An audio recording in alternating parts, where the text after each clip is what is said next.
الدار الآخرة نجعلها للذين لا يريدون علوا في الأرض ولا فسادا والعاقبة للمتقين. ثم قال رحمه الله ثم قال وسنذكر أصول السنة وما ورد من الاختلاف فيما نعتقده فيما خالفنا فيه أهل الزيغ وما وافقنا فيه أصحاب الحديث من المثبتة إن شاء الله.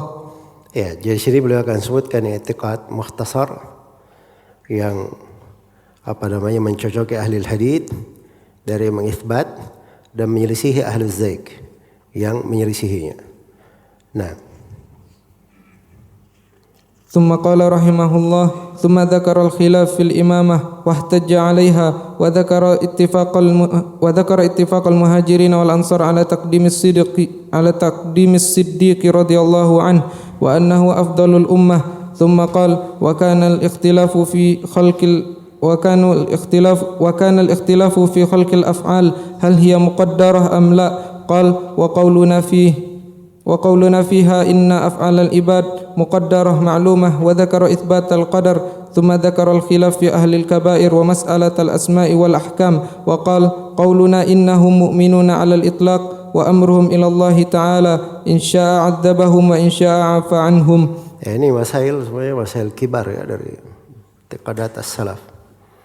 Ya, beliau sebutkan terkait yang pertama tentang masalah imamah, ya, ittifaq al-muhajir wal ansar, takdim Abu Bakar radhiyallahu taala anhu itu dimaklumi. Terus masalah khalqi af'alil ibad, af'alil ibad ini muqaddara ghair muqaddara, dan beliau tegaskan i'tiqad ahli sunnah inna af'alal ibad muqaddaratun ma'lumatun. Ya, karena dalam Al-Quran dikatakan wa khalaqa kulla syai'in faqaddarahu taqdira. Sedangkan Allah Subhanahu wa taala berfirman wallahu khalaqakum wa ma ta'malun. Arti perbuatan hamba itu dari ciptaan Allah, dan Allah sudah menciptakan segala sesuatu. Wa dzakara itsbatal qadar. Tsumma dzakara al-khilaf fi ahli al-kabair. Wa hiya masalatul asma wal ahkam. Ini pembahasan yang ditabir oleh Syekhul Islam di beberapa tempat dengan kata mas'alatul asma wal ahkam. Maksudnya al-asma itu disebut namanya apa? Disebut mukmin kah, kafir kah, fasik kah? Itu asma namanya. Pelaku dosa besar itu disebut apa? Terus ahkam, hukumnya apa? Dia hukumnya di dunia masih mukmin, hukum akhiratnya dia masuk neraka atau tidak? Itu ahkam namanya. Ini masalah besar ya, terjadi sira di situ. Ahli sunnah selalu pertengahan antara dua kelompok yang menyimpang, kelompok al-Wa'idiyah dari kalangan Khawarij dan Mu'tazilah, dan kelompok al-Murji'ah. Kelompok al-Murji'ah, apakah Jahmiyah atau Al-Karramiyah atau kelompok al-Asy'ariyah atau Murji'atul Fuqaha.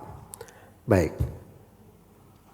Berikutnya, nah itu di sini disyaratkan ya secara umum pembahasan. Terus. ثم قال رحمه الله وقال أصل الإيمان موهبة يتولد منها أفعال العباد فيكون أصله التصديق والإقرار والأعمال. وذكر الخلاف في زيادة الإيمان ونقصانه وقال قولنا أنه يزيد وينقص. Nah, itu mana dari ucapan dari as-salaf al-imanu qaulun wa amalun. Cuman beliau bahasakan dengan bahasa ini. Mirip ya di dalam hal itu. Nah, terus. ثم قال رحمه الله قال al-iman yazidu wa yanqus. Itu juga dari qaul ahli sunnah wal jamaah. Jadi iman itu kalau masuk di pembahasan iman ada 5 nun. Ada 5 nun.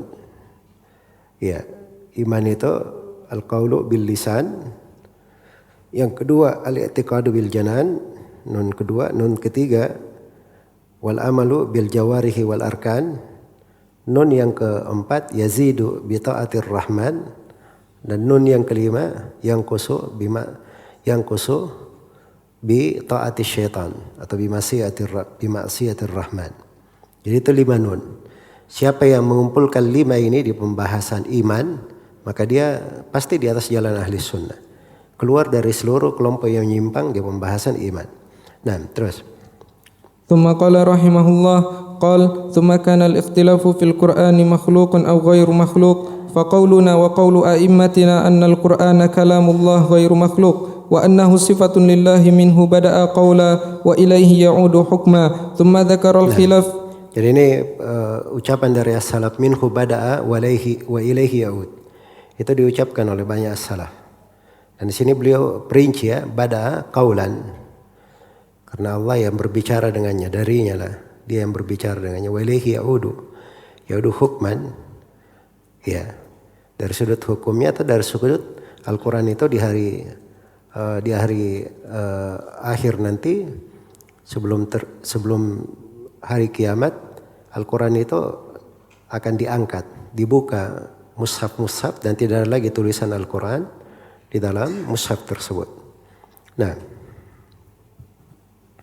ثم قال رحمه الله ثم ذكر الخلاف في رؤية وقال قولنا وقول أئمتنا فيما نعتقد أن الله يرى في يوم القيامة وذكر الحجة ثم قال واعلم رحمك الله أني ذكرت أحكام الاختلاف على ما ورد من ترتيب المحدثين في كل الأزمنة وقد بدأت أن أذكر أحكام الجمل من العقود فنقول. Jadi di sini disebutkan ikhtilaf tentang adabul qabr dan beliau terangkan yang benar dari ucapan ahli sunnah. Maksudnya di sini ikhtilaf itu sudah diterangkan ya, bukan ahli sunnah yang ikhtilaf, tapi bagaimana ahlul bidah menyelisihi ahli sunnah, begitu maksudnya. Iya, sebab penetapan adabul qabr itu ijma, sama dengan ru'ya, itu juga ijma. Baik. Wa qad bada'na nadhkura ahkamal jumal minal uqud. Maksudnya al-jumal minal uqud, maksudnya beliau akan sebutkan dari pembahasan akidah secara mujmal. Iya. Nah.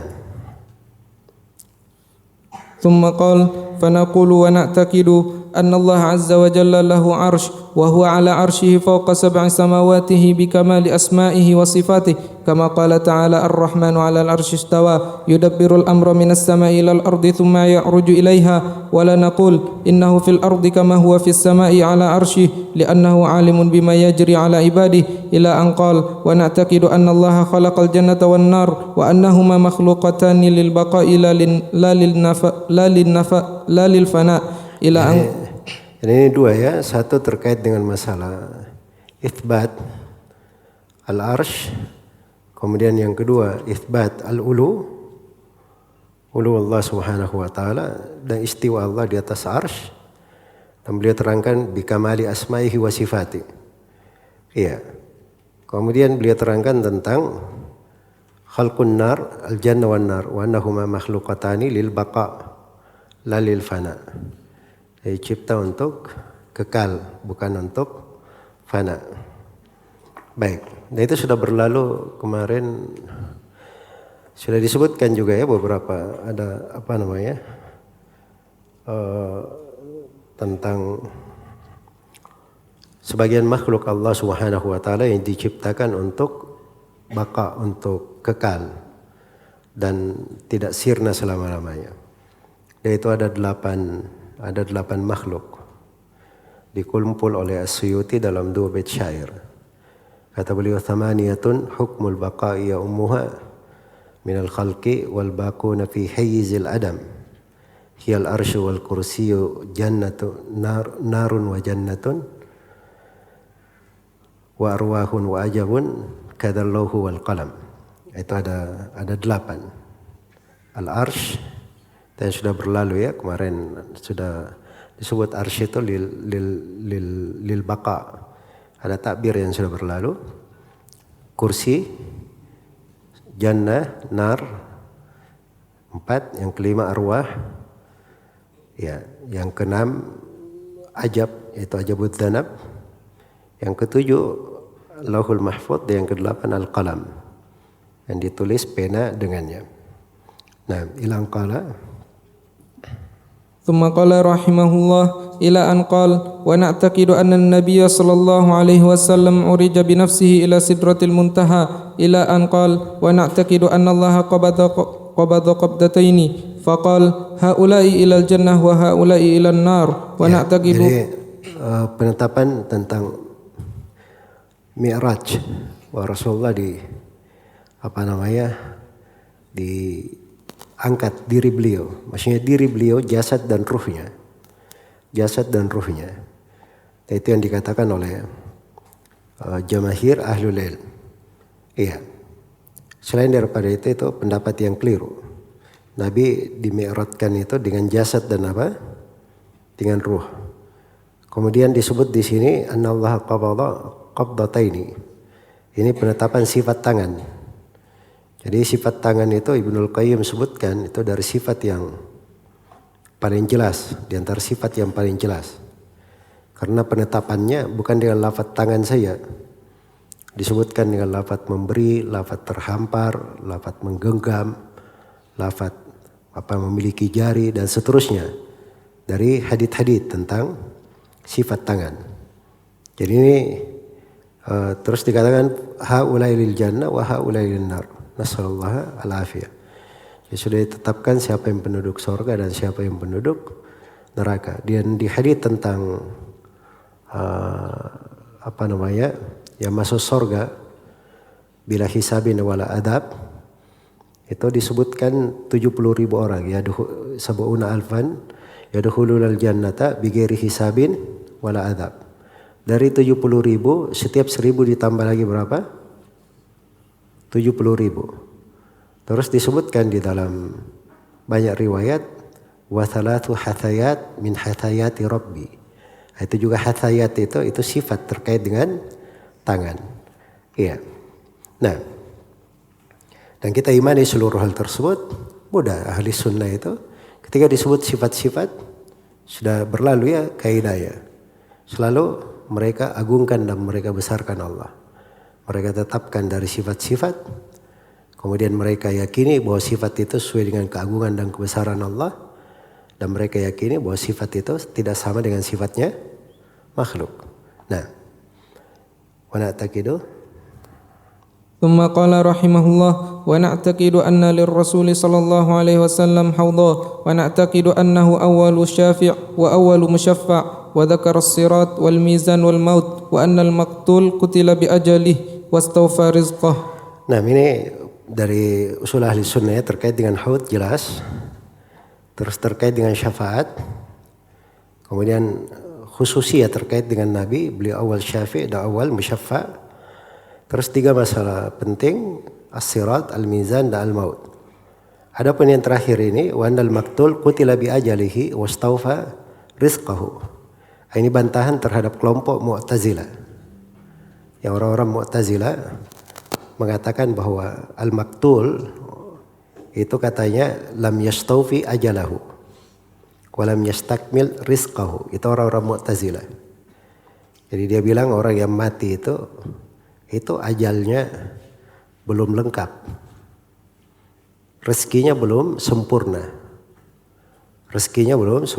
Artinya yang membunuh dia ini memutus ajal orang dan memutus rezeki orang. Jelas ya? Memutus rezeki orang.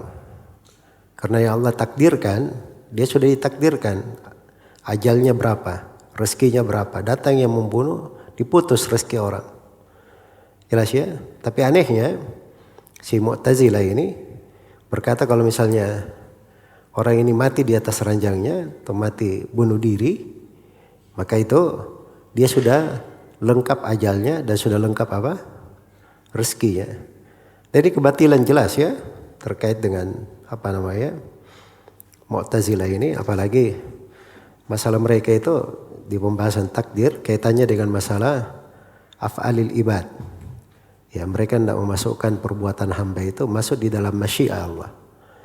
Jadi kalau ada orang dibunuh oleh orang, ini yang membunuhnya ini kehendak dia sendiri, ciptaan dia sendiri. bukan kehendak Allah, bukan ciptaan Allah. Karena itu rezeki dan ajalnya itu tidak ada kaitannya dengan takdir Allah, kaitannya dengan si hamba ini. Nah, itu dari pemikiran rusaknya siapa? Kaum Mu'tazilah. Iya, baik. Dan bantahannya jelas ya di pembahasan takdir.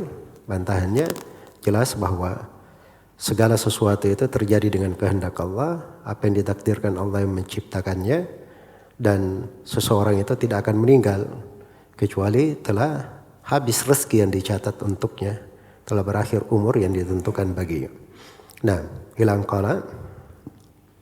ثم قال رحمه الله إلى أن قال ومما نعتقد أن الله ينزل كل ليلة إلى السماء الدنيا في ثلث الليل الآخر فيبسط يديه فيقول ألا هل من سائل الحديث وليلة النصف وعشية عرفة وذكر الحديث في ذلك. قال ونعتقد أن الله كلم موسى تكليما واتخذ إبراهيم خليلا وأن الخلة غير الفقر لا كما قال أهل البدع ونعتقد أن الله تعالى خص محمدا بالرؤية واتخذه خليلا كما اتخذ إبراهيم خليلا. Jadi ini sifat an-nuzul. Dan disebut beberapa posisi nuzul di sini. Iya. Ada sebagian yang kuat, ada sebagian yang lemah. Seperti malam Lailatul Nisf min Sya'ban, Asyia Arafah ini ada hadits terkait dengan hal tersebut. Yang jelas kalau haditsnya syah ditetapkan, tapi sifat nuzul bagi Allah Subhanahu wa taala itu datang dalam riwayat-riwayat yang mutawatir. Hampir 30 orang sahabat yang meriwayatkannya. Nah, masalah hisab, masalah kalam, penegasan Nabi Ibrahim adalah Khalilullah. Ya, dan itu bantahan terhadap kelompok Jahmiyah. Sebab yang mengingkari Nabi Ibrahim Khalilullah itu adalah Ja'ad bin Dirham. Gurunya Jaham bin Safwan. Terus ini di pembahasannya bahwa al-khulla ghairul faqr. Nah, orang-orang ahlul bidah menafsirkan khulla itu dengan kefakiran. Nah, terus. ثم قال رحمه الله ونعتقد أن الله تعالى اختص بمفاتيح خمس من الغيب لا يعلم. Itu ru'ya yang disebut terhadap Nabi khussa bir ru'ya, melihat Allah. Itu ru'ya maksudnya adalah ru'ya qalbiyah. Ru'ya qalbiyah. Iya. Itu khilaf di tengah para sahabat radhiyallahu taala anhu. Iya. Khilaf di tengah para sahabat. Ada yang mengatakan Nabi SAW melihat Rabbnya, dan ada yang mengatakan tidak melihatnya. Tidak melihatnya. Dan ada yang mengkompromikan. Dia katakan bahwa itu yang mengatakan melihat, mereka bilang bukan melihat dengan mata, tapi melihat dengan hati.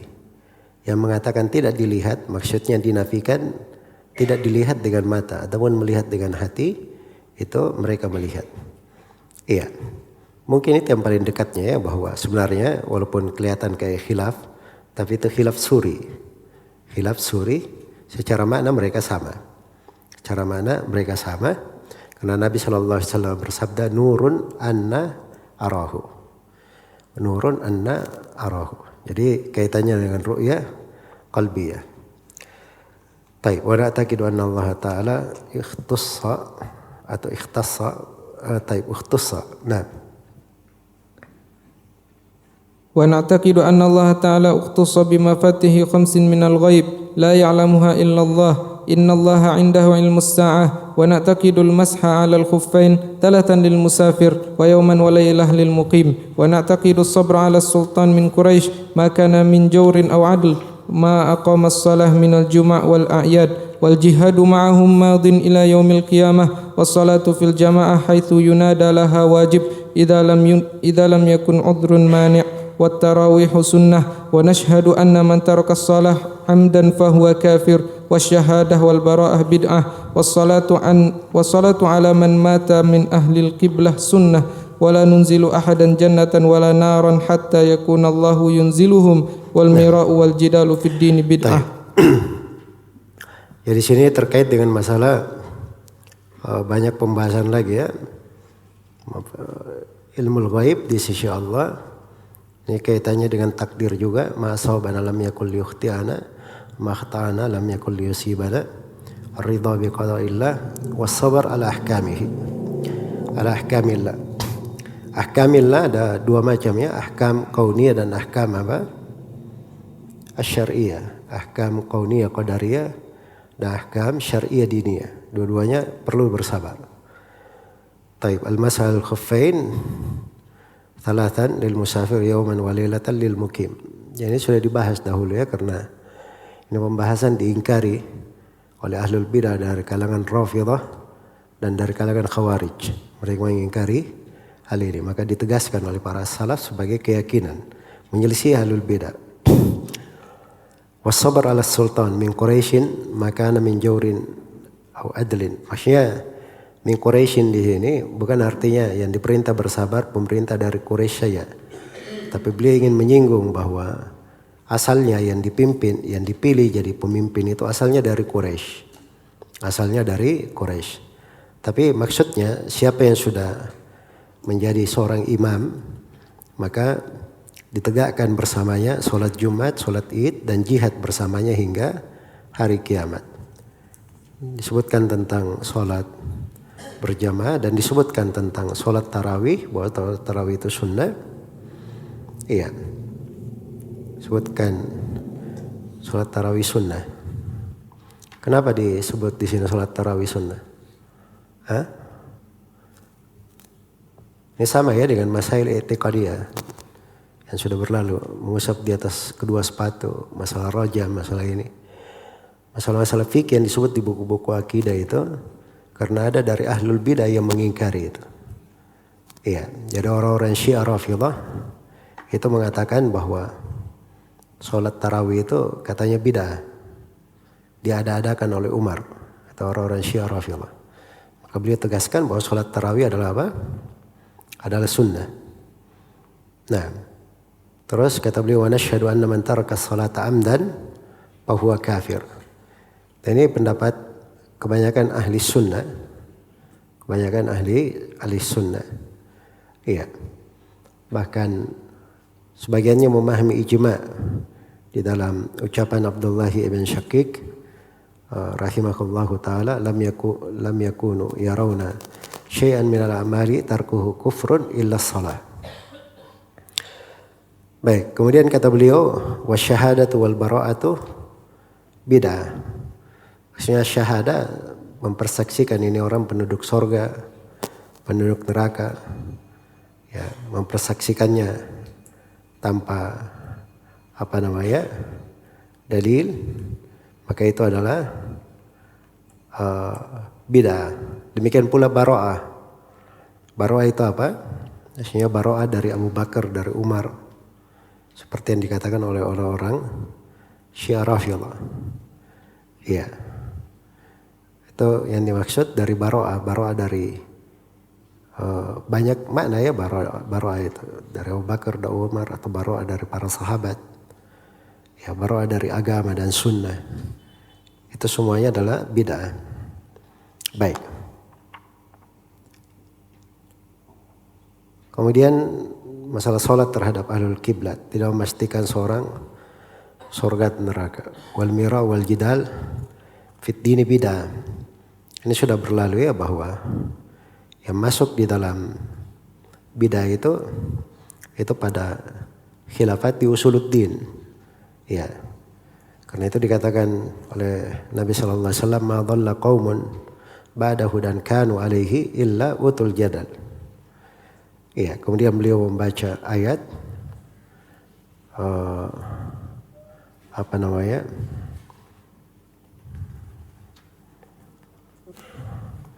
baca ayat apa awal ayatnya, balhum qaumun khasimun. Awal ayatnya apa? Akhirnya balhum qaumun khasimun, surah Zukhruf.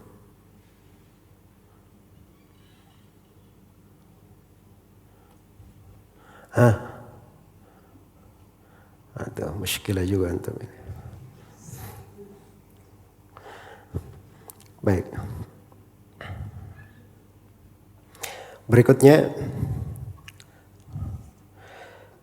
terus ثم قال رحمه الله ونعتقد أن ما شجر بين أصحاب رسول الله صلى الله عليه وسلم أمرهم إلى الله ونترحم على عائشة ونترضى عليها. Ya, ayatnya ma darabu laka mathalan illa jadala balhum qaumul khasimun. Baik.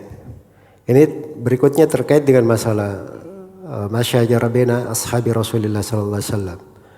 Jadi apa-apa yang terjadi seperti yang disebutkan oleh penulis dari mauqif ahli sunnah. Baik, terus. Wal qawlu fil lafzi wal malfuz wa kadzalika fil ismi wal musamma bid'ah. Nah, al-qaul fil lafzi wal malfuz. Ini bantahan terhadap salah satu dari sekte Jahmiyah di pembahasan sifat al-kalam. Ada kelompok yang bernama kelompok apa?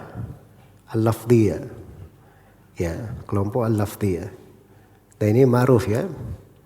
Kelompok Jahmiyah, mereka sebenarnya bersembunyi di dalam kata-kata manis untuk ujungnya mau mengatakan Al-Quran itu makhluk. Tapi tidak mau terang-terangan begitu. Tapi dia bilang lafadku dengan Al-Quran makhluk. Jadi kalau didengar oleh ahli sunnah, oh ini lafadku, berarti dia perbuatan dia melafadkan. Pengucapannya makhluk, itu adalah makhluk, itu benar. Tapi dia maksudnya lain, maksudnya lafadku di Al-Quran, maksudnya Al-Quran yang saya baca itu makhluk maksudnya. Jelas ya? Maka itu bid'ah. Demikian pula dalam isim dan musamma, ini populer di masa Imam Ahmad, orang-orang yang memunculkan masalah ini.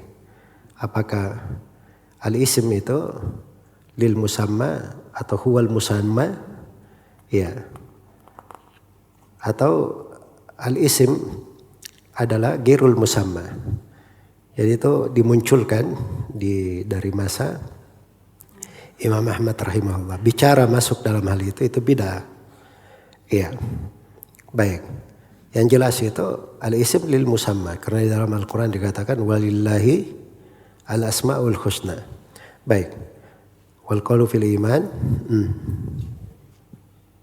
ثم قال رحمه الله والقول في أن الإيمان مخلوق أو غير مخلوق بدعة واعلم أني ذكرت اعتقاد أهل السنة على ظاهر ما ورد عن الصحابة والتابعين مجملا من غير استقصاء إذ قد تقدم القول عن مشايخنا المعروفين من أهل الإمامة والديانة إلا أنني أحببت أن أذكر عقود أصحابنا المتصوفة فيما أحدثه طائفة انتسبوا إليهم مما قد تخرصوا من القول مما نزه الله المذهب وأهله من ذلك.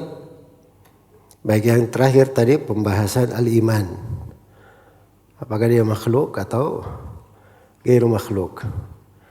Ya, ini juga yang ditegaskan ya oleh Al-Imam Ahmad rahimahullahu taala ya, terkait dengan hal tersebut. Jadi pembahasan bahwa Al-Quran itu iman itu makhluk atau tidak, itu sama ya dengan pembahasan terkait dengan masalah lafdiyah yang telah kita sebutkan. Makanya Imam Ahmad itu tegas, beliau berkata man qala al-imanu makhluk fahuwa kafir wa man qala al-imanu ghairu makhluk fahuwa mubtadi'. Sebab dia bawa pada lafaz ini hal yang para salaf tidak berbicara seperti itu. Tidak berbicara akan hal tersebut. Nah, baik.